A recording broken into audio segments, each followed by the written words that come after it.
today we are building a cockpit that is going to be used in the hologram footage for our main actors. Now, the main difference you're going to find between Patrick and I is that Patrick builds things to last 30 days, I build things to last 30 minutes. So my builds include a lot more duct tape and hot glue, if you know what I mean.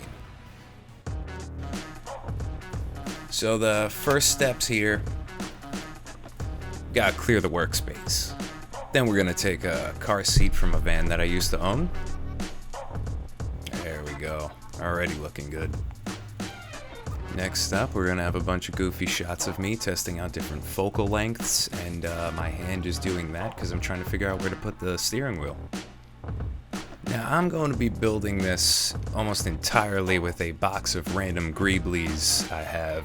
This one's going to be made up majority of a broken airsoft gun and a broken telescope. Oh yeah, there's some dryer vent pieces in there as well. Gotta give that a coat of paint. Doesn't have to be pretty because this is going to end up looking like a hologram. Yeah. Hey, fun fact. Hot glue from a distance kind of looks like welding marks if you do it right. Alright, this first fog test, I thought it would be better if the fog came directly out of the box. As you can see, that came out a little heavy for me.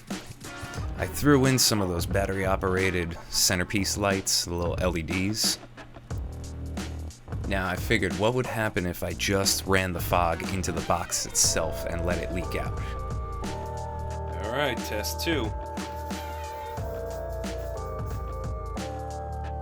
That's what I'm looking for. Now, for this part, I took a Mylar blanket and just used glue sticks to attach it to some cardboard. I knew going into this that the Mylar was going to be very reflective and shiny, so I purposely went back through with this black paint and kind of made it... I tried to make the ship look like it was used often, and they don't exactly get to clean these properly. Oh yeah, this is a set of lights to display Grey Goose bottles. Figured that would be a good backlight. Oh man, look at that high quality joystick. Whew! Almost there. I made 2 different types of stickers to just try and differentiate the 2 cockpits as much as possible. And then from here, it's kind of just little tweaks here and there over the series of a couple days. And look at that, you got yourself a hologram.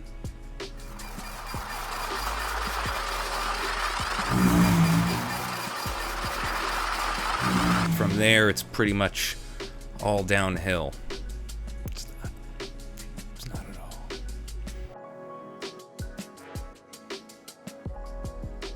So with the cockpit done, the only thing I can work on at this point is the visual effects for the ride. I did do a couple of last minute touches on the spaceships, little finalizing tweaks, and I figured while I was at it I would give them some cheesy names, so there you go. Now, I want to take this moment to just kind of acknowledge and give thanks to some channels and some products that were used on this ride. As I've mentioned in earlier episodes, videocopilot.net, this would not be possible without their Element 3D plugin. Thank you, Andrew Kramer. You are fantastic. I did also use a lot of their aerial assets for the explosions that comes from their Jet Strike package. There's a lot of cool things on the website. I've learned many skill sets from videocopilot.net. The other channel to thank is Film Riot. I have been learning from those guys for the last decade. Their assets that I used were their shockwave files. Their extinction assets were used for a lot of laser beams in this ride, and the hits and risers sound effects were used as well. I do believe I might have also used 1 or 2 of their fire assets. So I really just wanted to put those names out there to give credit to, how much easier you made my life and being able to pull off this ride in such a fast amount of time compared to if I had to do all that from scratch. It was also a very Cody heavy episode. So you can expect our next episode is going to be the filming and the green screening for the ride. After that will probably be a very Patrick heavy episode involving the completion of his cockpit and the final touches.